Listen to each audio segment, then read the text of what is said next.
কৃষ্ণ। আশা করি ভগবানের আশীর্বাদে আপনারা সকলেই ভালো আছেন।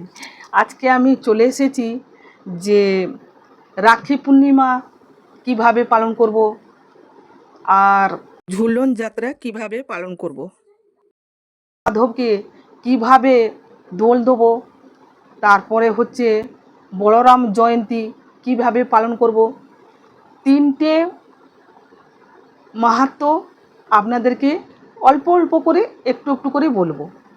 তাই সময়টা অল্প আছে, তাই সকলকে বলবো যে প্রথমে বলবো বলবো ঝুলন পূর্ণিমা কিভাবে পালন করব।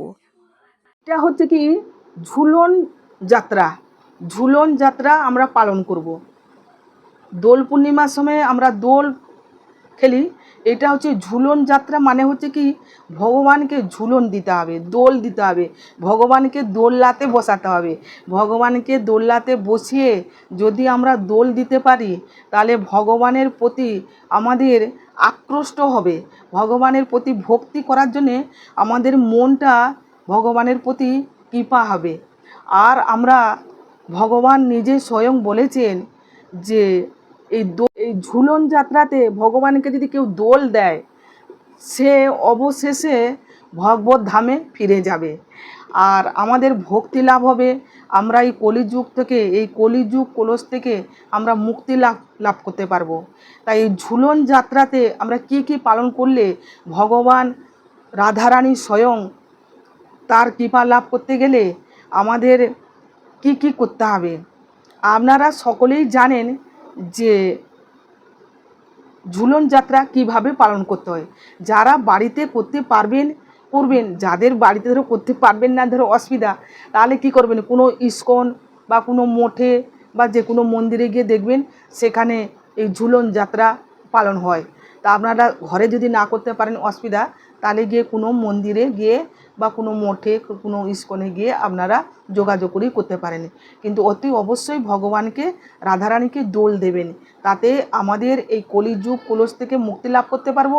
এবং ভগবান স্বয়ং কথা দিয়েছেন, স্কন্দ পুরাণে উল্লেখ আছে যে রাধা মাধবকে কেউ যদি এই ঝুলন যাত্রা উৎসব পালন করে আর ভগবানকে সাজিয়ে যদি করে, সেই কলিযুগ কলস থেকে মুক্তি লাভ করতে পারবে, ভক্তি লাভ করতে পারবে, ভগবানের প্রতি তার আকৃষ্ট বাড়বে এবং এই জন্ম থেকে যখন মুক্তি লাভ করবে সে ভগবান ধামে ফিরে যাবে, স্বয়ং ভগবানও বলেছেন।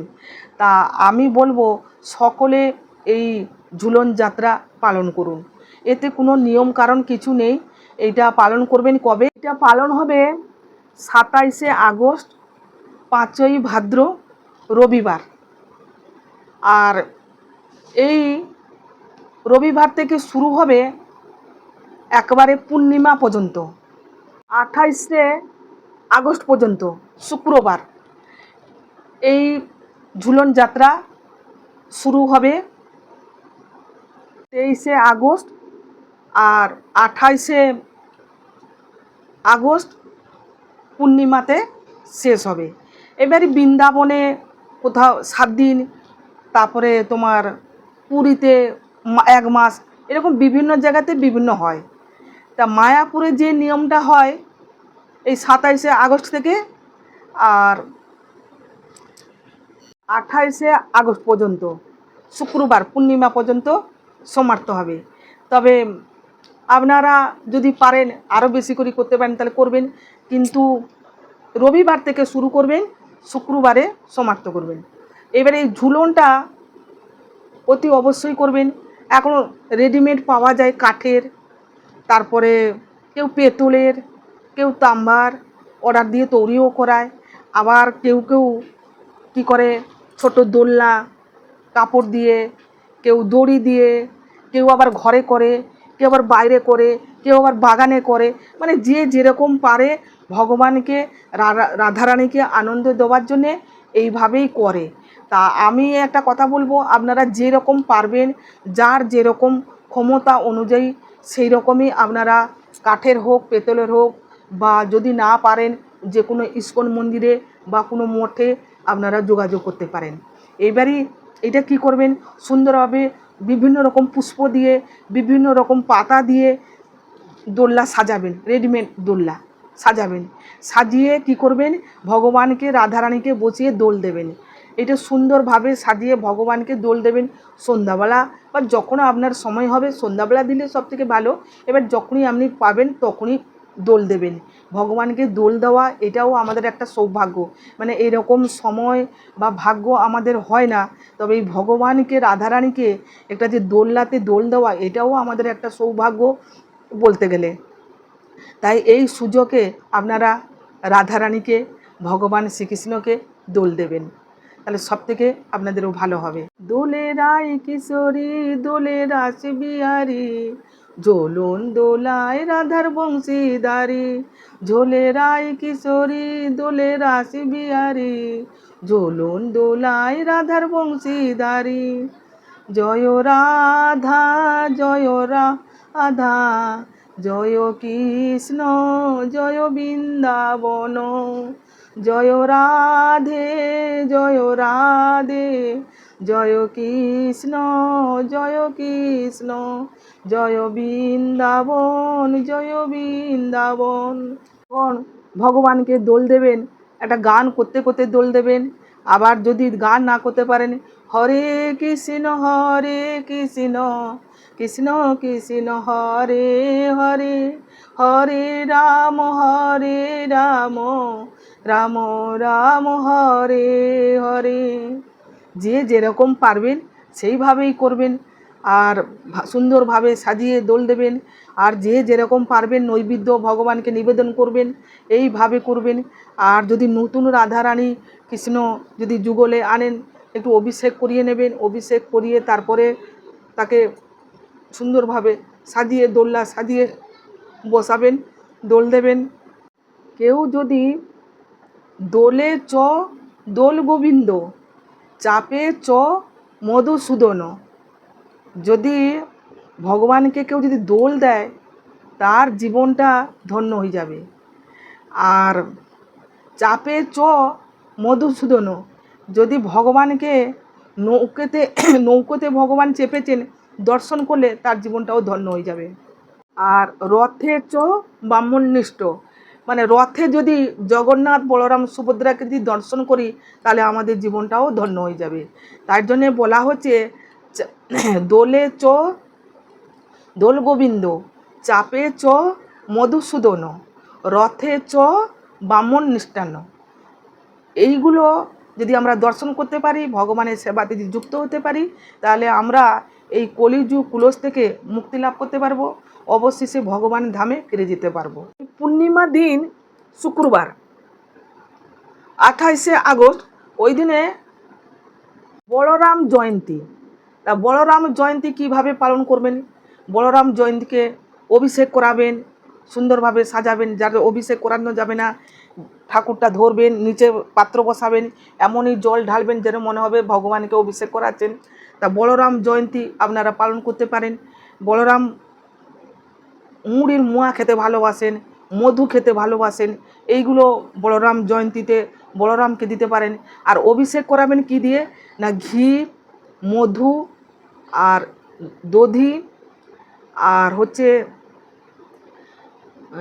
ঘি ঘি মধু, কাঁচা দুধ, দধি, আর হচ্ছে শর্করা, চিনি জল বা মিশ্রি জল। আর যদি এটা হচ্ছে পঞ্চামৃত, আর যদি পঞ্চগর্ভ দিয়ে যদি করেন তাহলে কী হবে, কাঁচা দুধ আর ঘি আর মধু আর গোচনো গোমূত্র, এইটা দিয়ে ভগবানকে অভিষেক করাতে পারবেন, সুন্দরভাবে সাজাতে পারবেন, তার সেবা করতে পারবেন। তাহলে বলরামের সেবা করলে ভগবানের কৃপা লাভ করতে পারবেন। আর এরপরে আমি বলবো রাখি পূর্ণিমা। রাখি পূর্ণিমা কেন বলা হয়, যে হিন্দু মুসলমানকে মিলন করার জন্যে রবীন্দ্র ঠাকুর যে করেছিলেন সেটা নয়, এটা সত্যযুগে করেছিলেন মা লক্ষ্মী। আর বলরাম দেব হচ্ছেন ভগবান শ্রীকৃষ্ণের ডা অঙ্গ থেকে উনি আবির্ভূত হয়েছিলেন। রাধা রানী যেরকম বাঁ অঙ্গ থেকে সৃষ্টি হয়েছিলেন, আর বলরাম হচ্ছেন ডা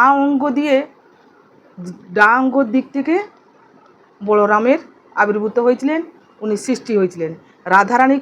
রাধারানী বাঁ অঙ্গ দিয়ে আর বলরাম দেব ডাঁ অঙ্গ দিয়ে।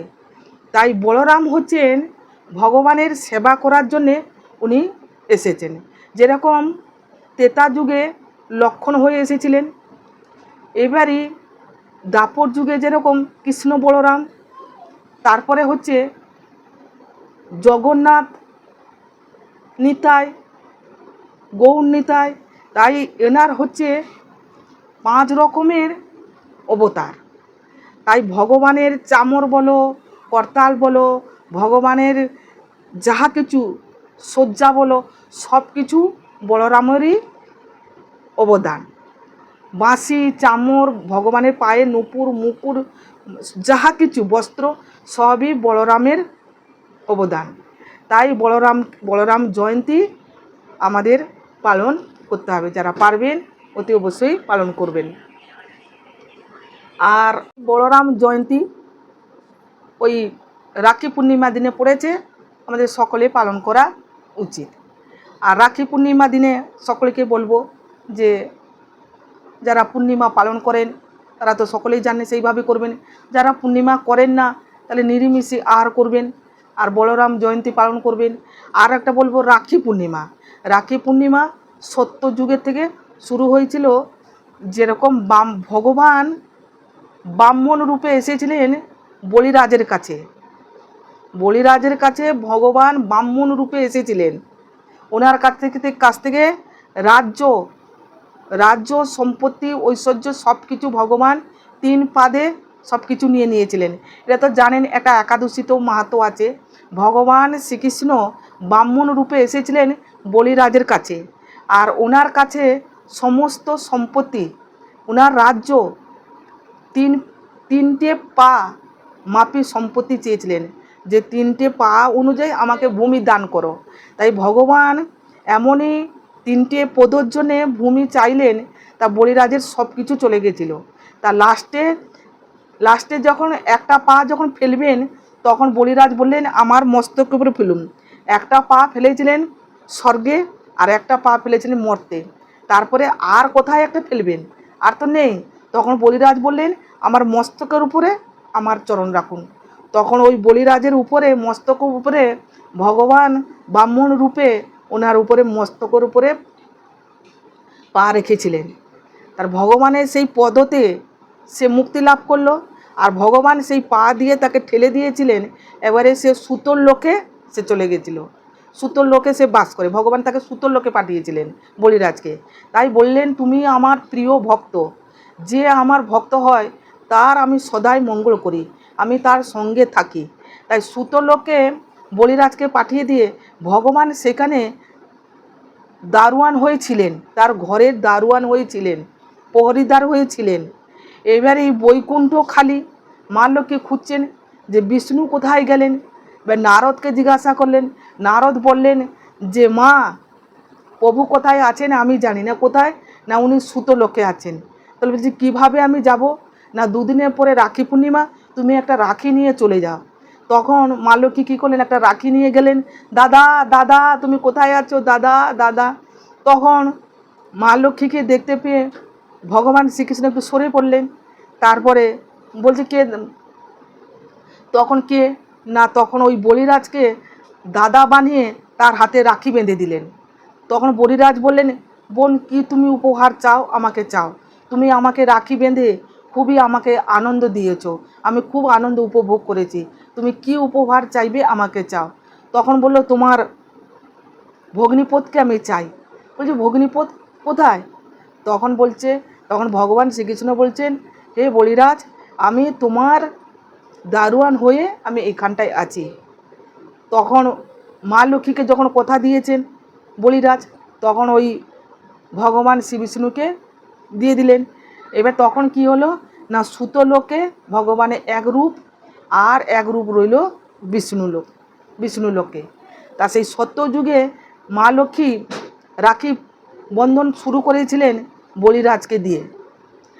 আর দ্বাপর যুগে কে করেছিলেন রাখি না, যখন শিশুপালকে ভগবান শ্রীকৃষ্ণ তাকে বধ করেছিলেন, যে সুদর্শন চক্র দিয়ে শিশুপাল একজন অসুর ছিল। এতটা ও পাপ কাজে যুক্ত ছিল, তাই ভগবান বলেছিলেন যে যেদিনকে তোমার 100 পর্যন্ত আমি ছাড় দেবো, আর যেদিনকে 101 হবে সেই দিনে আমার হাতে তোমার মৃত্যু হবে। তাই এই শিশুপাল 16 কলা পূর্ণ হয়ে তার কলসি পূর্ণ হয়ে গেছিল। তাই ভগবান শ্রীকৃষ্ণ সুদর্শন চক্র দিয়ে শিশুপালকে বধ করেছিলেন। তা বধ করতে গিয়ে ভগবান হাতে একটু কেটে গেছিল। তাই কি দ্রৌপদী কী করেছিলেন, তার শরীর মানে বস্ত্র থেকে, আঁচল থেকে একটা বেঁধে দিয়েছিলেন। সেইটাও রাখি পূর্ণিমা দিনে করেছিলেন দাপর যুগে। তাই এই রাখি পূর্ণিমা এই দাপর যুগ সত্তর যুগ থেকে পরিচালনা, যে পথে দ্রৌপদী করেছিলেন ভগবান শ্রীকৃষ্ণকে, আর এদিকে মা লক্ষ্মী করেছিলেন বলিরাজকে। তাই এই রাখি পূর্ণিমা দিনে একটা থালাতে রাখি সাজিয়ে ভগবানকে নিবেদন করে তারপরে সকলে আপনারা প্রসাদ বলে গ্রহণ করবেন। সকলকে, মাকে, বাবাকে, দাদাকে বা স্বামী স্ত্রী সকল, বনে বনে ভাই সকলে, এমনকি ছেলে মাকেও বাঁধবে, মা ছেলেকে বাঁধবে। ভগবানের প্রসাদ অনুযায়ী সকলে রাখি পূর্ণিমা গ্রহণ করতে পারবেন। একটা রাখি সুন্দর সাজিয়ে ভগবানের হাতে বাঁধবেন, হাতেতেও বাঁধবেন, গোপালকেও বাঁধবেন, গৌমিতাকেও বাঁধবেন, যাকে পারবেন সবাইকে বাঁধবেন। আরও অবশিষ্ট কী করবেন, প্রসাদ পাওয়ার জন্যে ভগবানের হাতে ঠেকিয়ে, সব কিছু ঠেকিয়ে হাতে নিয়ে নেবেন, নিয়ে সকলকে সেই প্রসাদ অনুযায়ী সকলে হাতে রাখি পূর্ণিমা দিনে রাখি বাঁধবেন, আর সকলে রাখি বন্ধনীতে আবদ্ধ করবেন। বুঝতে পারলেন? সকলকে আমি বলতে পারলুম বা বুঝাতে পারলুম যে রাখি পূর্ণিমা কেন পালন করা হয়, আর কেন বা ভগবানকে রাখি নিবেদন করবেন। তাই সকলকে আমি বলছি ভগবানকে রাখি দিয়ে তারপরে রাখি পূর্ণিমা শুরু করবেন। ভগবানের প্রসাদ অনুযায়ী সকলকে আপনারা রাখি বাঁধতে পারেন। যারা পূর্ণিমা পালন করেন তারা পূর্ণিমা অতি অবশ্যই পালন করবেন, আর যারা পূর্ণিমা পালন করেন না সেদিনকে চেষ্টা করবেন আমিষ ভোজন বর্জন করে নিরামিষই আহার করার জন্যে। তাহলে আমি কিভাবে বলরাম জয়ন্তী পালন করবেন, কিভাবে রাখি পূর্ণিমা পালন করবেন, আর কিভাবে ঝুলন যাত্রা পালন করবেন, আমি সব রকমে অল্প অল্প সংক্ষেপের উপরে আমি শর্টে সকলকে বলেছি। আপনারা এইভাবে পালন করবেন। আমি এইখানে শেষ করছি, পরে ভিডিওতে আবার দেখা হবে। কারো যদি প্রশ্ন থাকে জয় শ্রীকৃষ্ণ রাধে রাধে বলে কমেন্ট করবেন, আমি চেষ্টা করব আপনাদের প্রশ্নের উত্তর দেওয়ার জন্য। আমি এইখানে শেষ করছি, পরে ভিডিওতে দেখা হবে। নমস্কার, হরে কৃষ্ণ।